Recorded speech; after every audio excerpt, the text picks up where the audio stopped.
Learning German step by step is the key to success. In this video, we're going to cover the German vowel and consonant combinations and pronunciation, helping you build a solid foundation in German. Hello everyone and welcome to Sprechify, where we make learning German easy peasy. My name is Francesca and I'm a native German speaker with over 7 years of teaching experience. This video is part of a series from my complete German course for absolute beginners. If you want to go even further, you can find the full course on Udemy.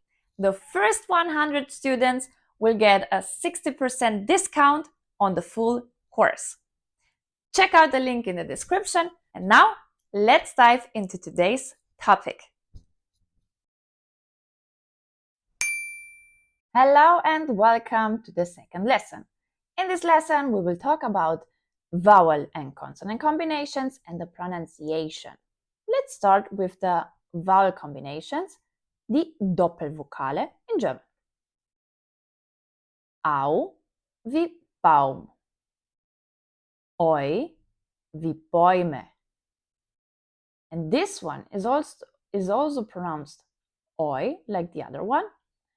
Eu wie Eule, I wie Eis, and I wie Biene. This one is a long I. We continue with the consonant combinations, Konsonanten kombiniert.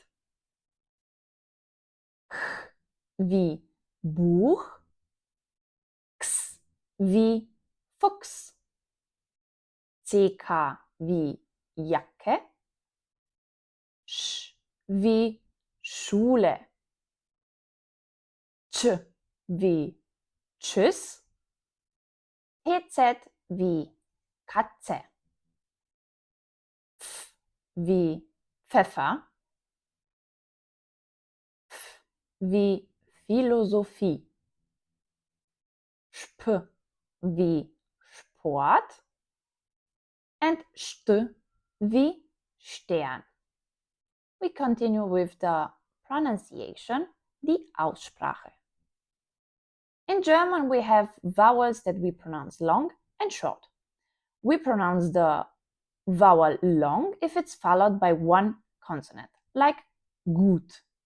If it's followed by two consonants, we pronounce the vowel short, like hallo. And we pronounce the vowel long if it's followed by an H, like Sohn. And we have to keep in mind that we don't pronounce the H after a vowel, like in gehen. Ich is pronounced ch at the end of the word, like lustig. J is pronounced j in loan words like journalistic. And V is pronounced V in loan words like Vase. Y is pronounced Ü like Physik, and it's pronounced I in loan words like handy. That's it.